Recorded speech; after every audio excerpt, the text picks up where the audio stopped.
Quando ele foi preso, que ele se sentiu só, aí a dúvida apareceu. Diante de todo mundo, não. Mas ele preso, sozinho, a dúvida apareceu. Aí ele chamou gente de confiança dele falou, vai lá e pergunta para ele se ele é o Messias mesmo ou se a gente tem que esperar outro. Mas se alguma vez no meio do povo ele falou, eu acho que ele é o Messias, não tenho certeza não.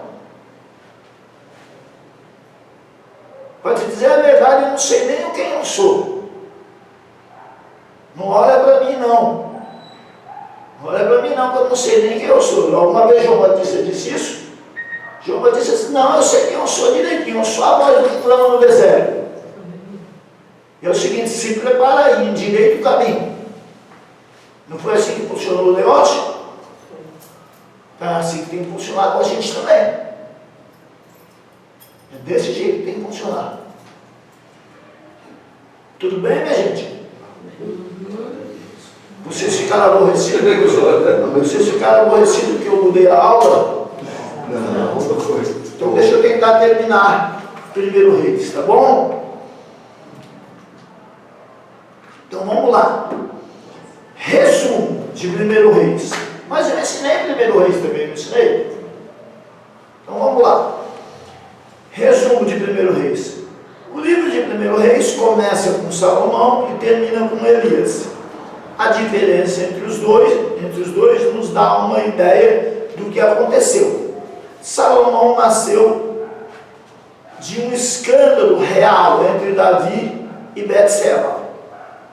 Como seu pai, ele tinha uma fraqueza. Como seu pai, ele tinha uma fraqueza por mulheres que chegaria a derrubá-lo. Do mesmo jeito que Davi tinha fraqueza por mulheres, Salomão também tinha. Salomão fez... É aquela história, gente. Fraqueza com mulher é uma coisa terrível. Eu vou contar uma coisa para vocês. Não vai ter jeito da gente esconder, porque vai sair na gravação, mas eu vou contar, tá bom? Porque é mais forte do que eu. Posso contar? Posso contar, Carol? Pode. A Carol tem autorização agora. A Carol que paga meu salário. Eu posso contar? Você não vai suspender meu salário, não? Não, talvez tenha desconto, mas... Então tá bom. Então eu vou contar para vocês o que acontece com a história da mulher. Diz o poeta popular que mulher nova, bonita e carinhosa faz o homem gemer sem sentir dor. É um negócio complicado. Davi, velho de guerra, era chegado em mulher e Salomão não ficava atrás. Por isso os dois se complicaram. Tá? Como seu pai, ele tinha uma fraqueza por mulheres que chegaria a derrubá-lo. Salomão fez de primeira a orar por sabedoria e construir um templo a Deus que levou 7 anos. Em seguida, no entanto, ele passou 13 anos construindo um palácio para si mesmo. Ele dedicou mais tempo à obra dele do que a de Deus. O dobro de tempo. Praticamente o dobro, né? 7 no templo, 13 no palácio dele. Seu acúmulo de muitas mulheres o levou a adorar seus deuses, a seus ídolos e a afastar-se de Deus. Essa coisa já vem de Eva. Já vem de Eva. O que aconteceu? Eu estava lecionando antropologia hoje de manhã. Falando a parte da antropologia que fala sobre a queda do homem. O que aconteceu? Eva foi enganada. Adão não foi enganado, não. E Paulo também diz isso, não é invenção de teólogo, não. Paulo diz que Adão não foi enganado, quem foi enganado foi Eva. Eu acredito. Ainda bem, né? Porque está no texto. Aleluia! Aleluia! Aleluia! Eu só não sei se você vai entrar em casa hoje, depois desse eu acredito com tanta ênfase assim. Se você tiver algum problema para entrar em casa, passa lá em casa para tomar um cafezinho lá. Não manda mensagem para ela. Não manda mensagem para ela. Não, é só mostrar um vídeo para ela depois. Só tem um problema você mostrar o livro para ela, que a Bíblia diz que tem 6 coisas que Deus se aborrece e a 7ª alma dele abomina. combina, porque eu disparando contenda. Você sabe o que você vai fazer. Não vou espalhar contenda. Você que sabe o que você vai fazer. Gente, brincadeira essa parte, a coisa é muito séria. Então, Adão, ele não foi enganado. Ele veio saber o que estava fazendo. Por quê? Porque ele se dedicou mais a Eva do que a Deus. Agora ela é bonitona. Ela já comeu um fruto, eu vou entrar de cabeça, mesmo que der. Ela comeu, eu vou comer também. Eu estou com ela e não abro. Eu estou com ela e não abro. É minha mulher. Não mexe com ela não. E aí depois ele se arrependeu, ele falou, quando Deus perguntou para ele, rapaz, que bagaceira foi essa que você fez? Aí ele tirou o corpo fora e botou a culpa na mulher. Falou, foi a mulher que me deu. Ele se esbagaçou e depois voltou atrás, falou, foi a mulher que me deu. Então a coisa é muito séria. Após o governo, o tempo acabando e eu aqui brincando, deixa eu acabar esse negócio. Após a morte de Salomão, Israel foi governado por uma série de reis, a maioria dos quais eram perversos e idólatras, o reino do norte, Israel. Isso, por sua vez, levou a nação para longe de Deus, de tal forma que nem a pregação de Elias seria capaz de trazê-los de volta. Elias avisou, mas não adiantou, eles continuaram apostatados. Entre os reis mais perversos estavam Acabe e sua mulher. Acabe era terrível, porque o homem que a mulher manda é uma coisa terrível. Jezabel mandava em Acabe.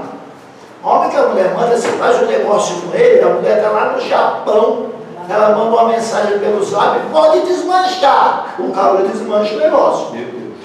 Tome cuidado com o homem que a mulher manda. Entendeu? Tome cuidado com a mulher manda. E esse negócio aí, você quer essa vinha, rapaz? Vamos matar esse cara e fica com essa vinha aí, tu é obra ou tu é um saco de batata? Quem é que está reinando aqui? É você ou é esse cara? Lembra dessa história? Entre os reis mais perversos, Acabe e sua rainha Jezabel, os quais trouxeram a adoração de Baal a novas alturas em Israel. Elias tentou fazer com que os israelitas retornassem à adoração de Jeová, chegando até mesmo ao ponto de desafiar os sacerdotes idólatras de Baal para um confronto com Deus no Monte Carmelo. Claro que Deus ganhou. Isso muito irritou a rainha Jezabel. Para dizer o mínimo, ela ficou irritada.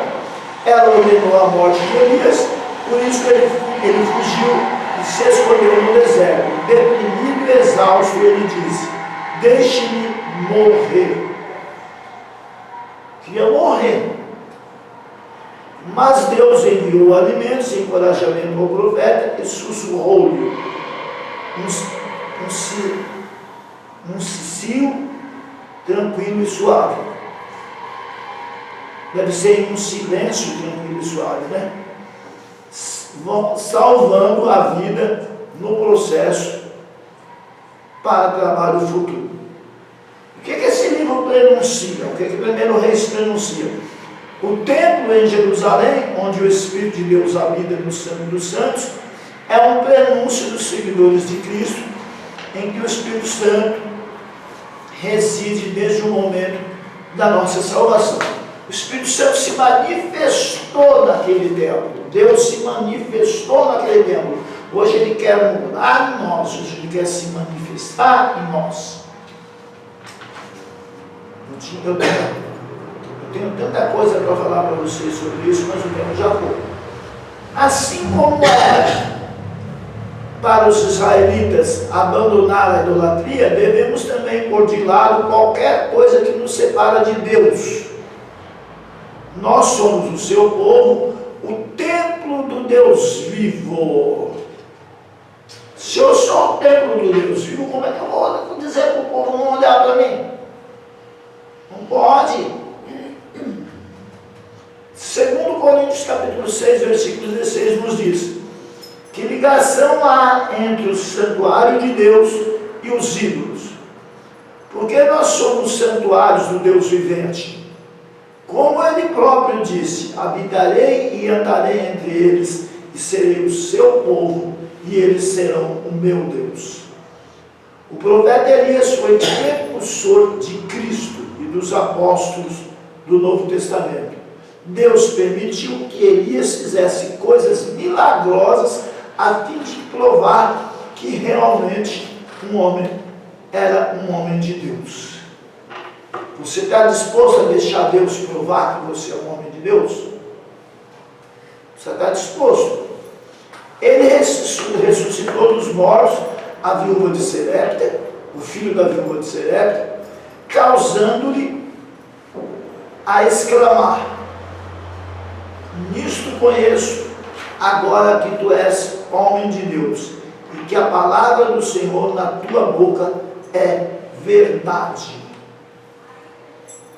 Ué, se eu estou titubeando, como é que a pessoa vai acreditar que a palavra de Deus na minha boca é verdade? Da mesma forma, os homens de Deus que falaram suas palavras através do seu poder são evidentes no Espírito Santo. Jesus, no Novo Testamento, Jesus não só ressuscitou Lázaro dentre os mortos, mas também ressuscitou a filha da viúva de Naim e a filha de Jairo. O apóstolo Pedro ressuscitou Dorcas, Paulo ressuscitou Eutico. E nós, o que nós estamos fazendo? O que nós estamos fazendo? Não. O livro de 1 Reis tem muitas lições para os fiéis. Nesse livro encontramos uma advertência para que tipos de amigos temos. Quem são os nossos amigos? Especialmente no que diz respeito a associações próximas e casamento. Com quem nós estamos nos associando? O apóstolo Paulo diz em 1 Coríntios, no capítulo 5, depois de ler o capítulo 5 de Letícia, vocês vão ver que Paulo diz que andar com crente bangalafubenga, crente bangalafubenga, sabe esses crentes aqui e acolá? Você andar com esse tipo de crente é pior do que andar com o povo do mundo. Lê lá. Paulo diz assim, ó, que você não tem como você deixar de se associar com os idólatras, com os avarentos, não tem como, você está no mundão aqui. Mas se você se associar com aquele que dizendo ser irmão for falso, é pior do que se associar com o povo do mundo. Pior. Porque o homem no mundo, você tem que comprar, você tem que vender para ele, não tem como. Se você não comprar, não vender para a pessoa do mundo, não conversar, primeiro não tem nem como você evangelizar a pessoa sem se aproximar.